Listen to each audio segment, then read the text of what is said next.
Salve Populus, c'est Scap, j'espère que vous allez bien. On se retrouve aujourd'hui pour le deuxième zoom consacré aux héros de Magnum Quest. Mais avant toute chose, je fais une petite parenthèse. Je me suis aperçu qu'il y avait 60 héros dans le jeu, et donc en fait, je vais tenter de vous faire une vidéo par jour pour un héros. Donc en fait, on va faire un héros par jour pendant 60 jours, pendant 2 mois, et en espérant que ce contenu vous permettra de découvrir plus amplement le jeu et vous permettra potentiellement de découvrir des choses que vous ne savez pas sur les héros. Donc j'espère que cette série de vidéos vous plaira. N'hésitez pas à vous abonner et à liker la vidéo si elle vous aura plu, car moi ça m'aide beaucoup.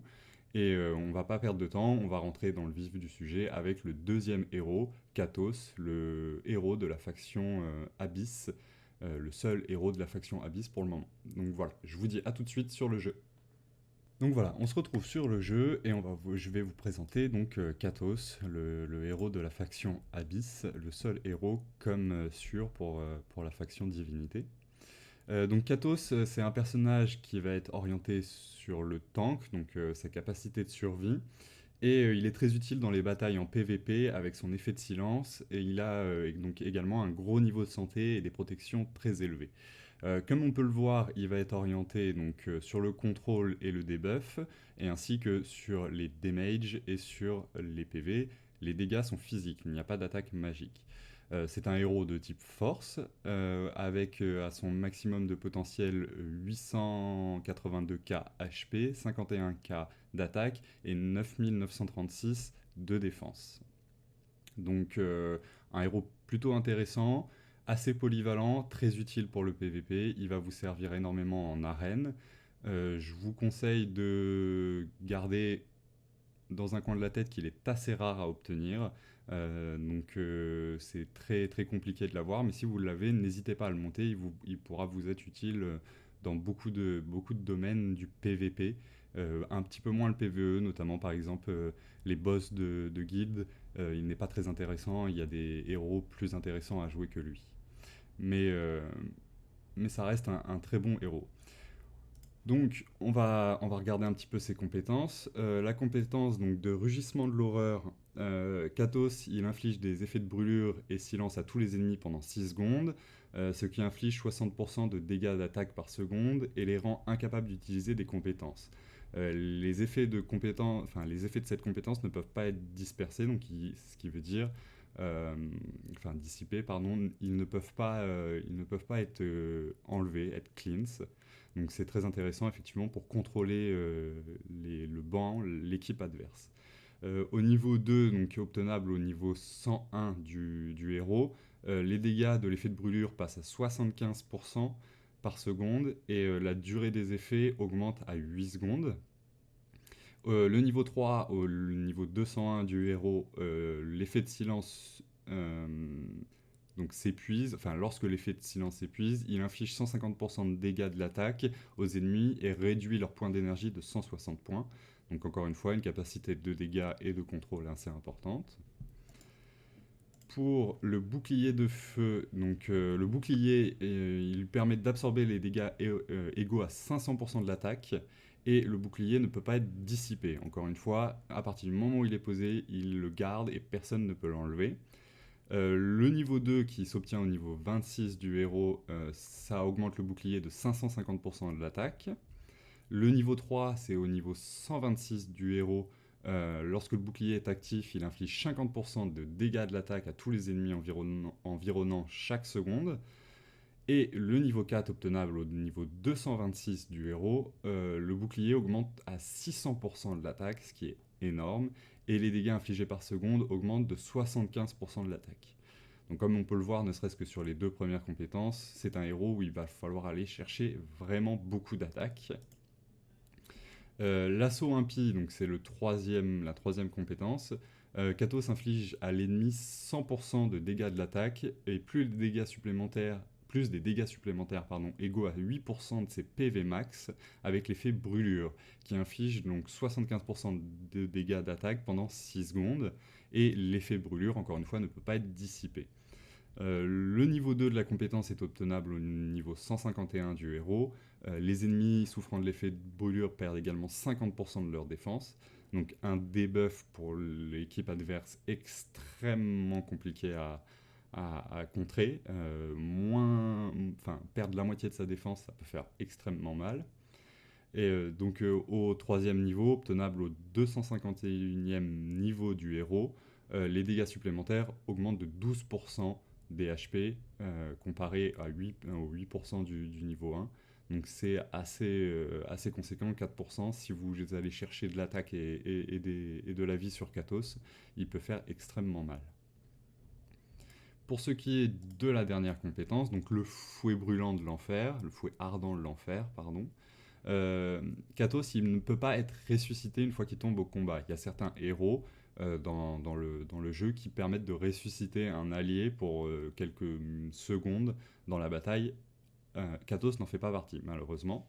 Mais en mourant, si les héros ennemis avec moins de 30% de PV sur le champ de bataille, un fouet ardent se présente et entraîne le héros ennemi avec le plus faible pourcentage de PV dans les abysses, et cet ennemi ne peut pas être ressuscité. Donc, qu'est-ce que ça implique? Ça veut dire que le héros, au moment de la mort de Katos, ayant moins de 30%, et donc celui qui est en dessous des 30%, mais avec le moins de HP, est entraîné avec lui dans la mort, et il ne peut pas être ressuscité non plus. Les boss sont exclus, bien sûr, sinon ça serait un petit peu trop facile.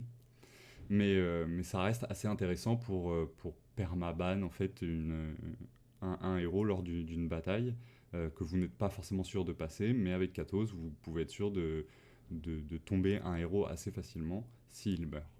Le niveau 2, donc c'est obtenable au niveau 176 du héros. Si aucun héros ennemi ne correspond aux critères, cette compétence cible le héros ennemi avec le plus faible pourcentage de PV et lui inflige des dégâts égaux de 30% de ses PV max, limité à 30% des PV max de Katos. C'est-à-dire que si vous avez un héros qui a plus de PV max que Katos, il prendra que 30% des PV max de Katos pour infliger ses dégâts. Et au niveau 3, obtenable au 276, le pourcentage des PV des ennemis requis pour déclencher le coup fatal du fouet passe à 50%. Et encore une fois, si aucun ennemi ne correspond aux critères, c'est 50% des PV max infligés et 50% des PV max de Katos. Donc voilà pour les compétences. La carte des étoiles, sur le premier que j'avais fait sur hier, je n'ai pas été en mesure de vous l'obtenir, mais du coup, on va pouvoir. J'ai réussi à trouver quelque chose qui va me permettre de vous montrer un petit peu les meilleures compétences à aller chercher. Donc, la première, c'est améliorer l'attribut, tout simplement, ça va être l'attaque. Comment vous expliquer Katos, ça va être un héros un petit peu ambigu, d'une part par ses capacités qui dépendent de l'attaque, et d'autre part les compétences de soutien et de survie, donc en corrélation avec le maximum de ses PV et aussi une défense initiale assez élevée. Il va être très utile en rôle de tank, et il a des attributs défensifs assez importants, malgré le fait qu'on va essayer de jouer sur ses attributs offensifs. Ce qui veut dire que, en fait, dans cette carte des étoiles, on va aller chercher des statistiques un peu particulières. Donc la première, ça va être l'attaque. La deuxième, donc c'est le saut de l'abîme, elle est obligatoire, vous ne pouvez choisir que celle-ci. Pour la troisième, je vous conseillerais, donc là nous avons l'attaque, la défense et les PV. Choisissez soit la défense, soit les PV. Ça vous sera toujours utile, mais n'allez pas chercher de l'attaque pour le coup. L'attaque, vous allez l'obtenir autrement par les équipements, par exemple. Pour le deuxième, donc nous avons attaque, dégâts critiques et taux critique. Allez chercher le taux critique, c'est-à-dire le taux où il va faire des dégâts critiques. C'est la plus legit à aller chercher. Pour la cinquième, donc nous avons de l'attaque, de la défense et des PV. Encore une fois, allez chercher la défense. Je vous conseille donc en fait d'inverser. Si vous cherchez la défense ici, venez chercher les PV ici. Si vous faites l'inverse, bon, PV ici, défense ici. Pour la sixième compétence, nous avons, si je me trompe pas, ça va être les crit 13, ouais, résilience. C'est ça, c'est les résistances critiques. Donc résistance critique, résistance aux dommages critiques et résistance aux dégâts physiques. Donc les dégâts physiques. Il n'y a pas d'ambiguïté là-dessus. Donc là, ici, allez chercher les résistances critiques, c'est-à-dire la capacité à résister aux dégâts sous taux critique des ennemis.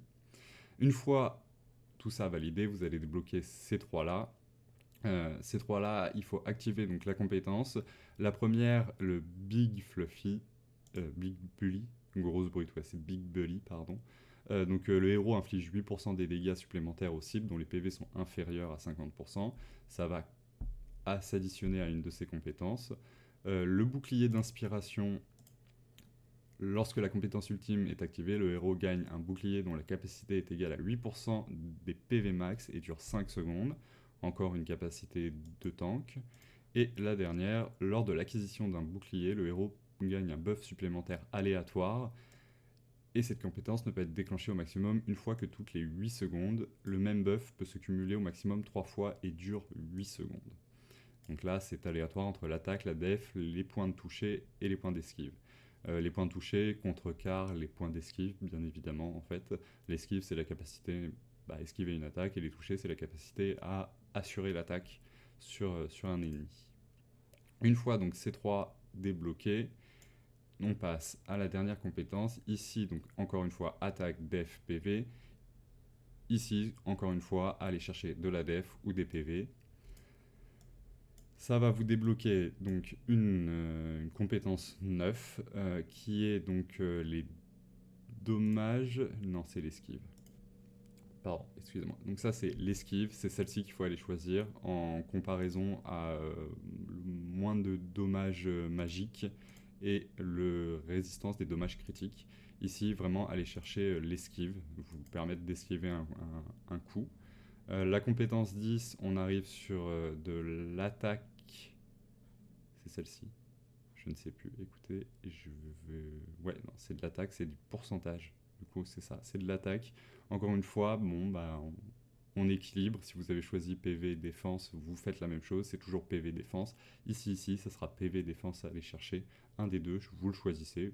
De toute façon, n'hésitez pas, je vous le conseille. Vous pouvez tester, vous pourrez toujours switcher à un moment. La compétence 11, ça va être la précision, les hits, le toucher. Aller chercher le toucher,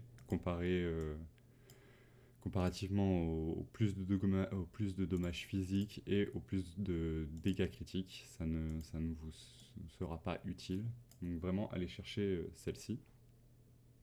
Ça va vous débloquer pour activer donc, la compétence, celle-ci, la bénédiction de puissance. Une fois les 4 remplis, le héros récupérera 2% des PV max pendant 10 secondes lorsque les PV tombent en dessous de 40% pour la première fois.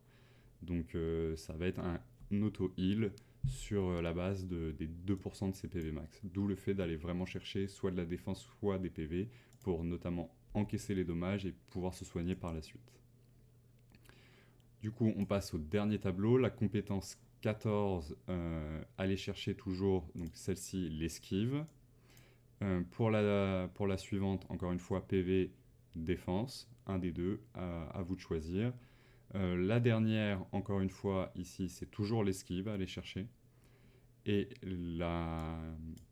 donc la dernière, avant de débloquer les trois compétences, ça va être celle-ci. Donc en fait, c'est la vitesse, c'est la capacité du héros à être mobile sur le terrain. Comparativement aux deux autres qui sont les dommages physiques et la précision. Ici, on va aller chercher de la vitesse. Une fois ces quatre-là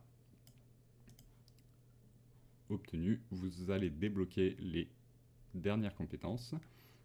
La touche d'affaiblissement, donc l'ultime, c'est qu'à chaque fois que le héros est attaqué, il diminue l'attaque de l'attaquant de 2%, et cet effet est limité à 20%. Au cumulé, vous pouvez enlever 20% de l'attaque de votre ennemi.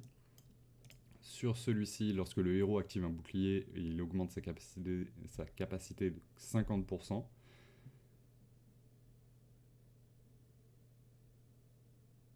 Ok, je ne comprends pas de quelle capacité il parle. Peut-être capacité de bouclier, du coup. Je ne sais pas. Écoutez, je veux pas vous dire de bêtises. Et donc la dernière, chaque fois que le héros est attaqué, il diminue le toucher de tous les ennemis environnement de 40 points pendant 3 secondes. Et cette compétence peut être déclenchée au maximum une fois toutes les 5 secondes.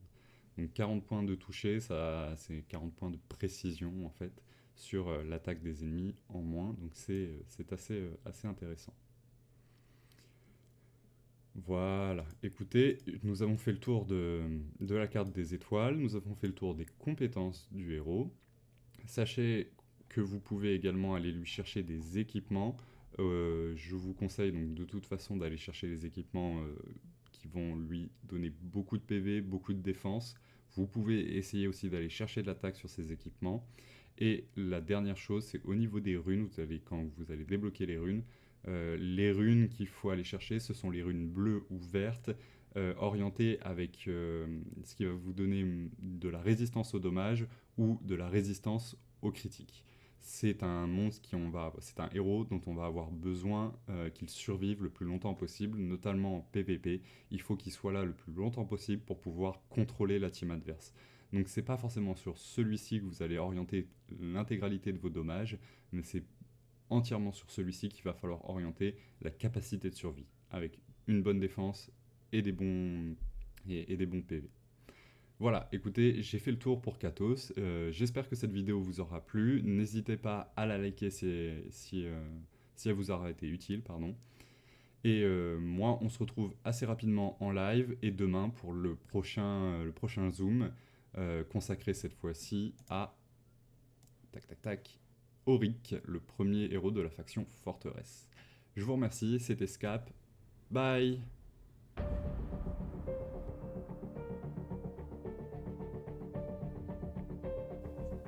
Hey, s'il te plaît, lâche un petit pouce bleu et n'hésite pas à t'abonner.